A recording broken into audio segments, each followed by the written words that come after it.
మిత్రులారా, అస్సలాము అలైకుం రహమతుల్లాహి వబరకాతుహు. దైవశాంతి అందరిపై కూడా కురియుగాక. మీతో 2 నిమిషాల కార్యక్రమంలో భాగంగా ప్రవక్త వారి యొక్క ప్రవచనాలను తెలుసుకుంటూ ఉన్నాము. ఈ రోజున రియాజు సాలిహీన్ హదీసు కిరణాలు గ్రంథంలో 90వ ప్రవచనాన్ని మీకు చెప్తాను. ఏ విధమైనటువంటి దానము పుణ్యం రీత్యా గొప్పదో దైవ ప్రవక్త చెప్తున్నారు. సహజంగా మనము దానాలు చేస్తుంటాము, డబ్బులు దానం ఇస్తూ ఉంటాము, లేకపోతే మరొకటి మనం దానం ఇస్తూ ఉంటాము కదా. ఏ సందర్భంలో ఏ పరిస్థితిలో చేసే దానము పుణ్యం రీత్యా గొప్పదో దైవ ప్రవక్త ఇక్కడ చెప్తున్నారు.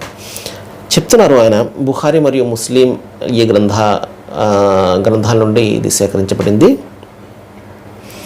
నీవు ఆరోగ్యంగా ఉన్నావు, సంపద పట్ల వ్యామోహం కూడా ఉన్నది, ఖర్చు చేస్తే పేదవాడిని అయిపోతానేమో అన్న భయం ఉన్నది, ధనవంతుని అవ్వాలన్న ఆశ కూడా ఉన్నది.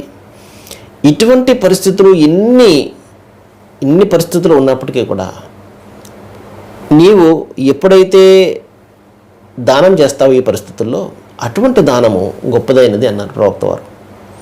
అంటే మన దగ్గర చాలా ఉంది, కొంత ఇచ్చేసాము, ఇలా కాదు. అలా అనారోగ్యం పాలైపోయాం, మనం ఇంకా చచ్చిపోయే పరిస్థితి ఉంది, ఇంకెందుకు వచ్చింది అని చెప్పేసి దాచుకున్న డబ్బులు దానం ఇచ్చేస్తున్నాం, అది కూడా కాదు.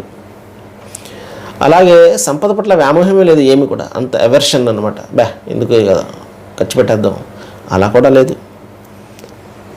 అలాగే పేదవాడిని అయిపోతాను అన్న భయం కూడా లేదు, బోల్డ్ ఉంది, ఎంత దానం ఇచ్చినాక తరగనటువంటి ధనం ఉన్నది, అలా కూడా కాదు. కొన్ని ధనవంతులు అవ్వాలన్న ఆశ ఉందా, అది కూడా లేదు.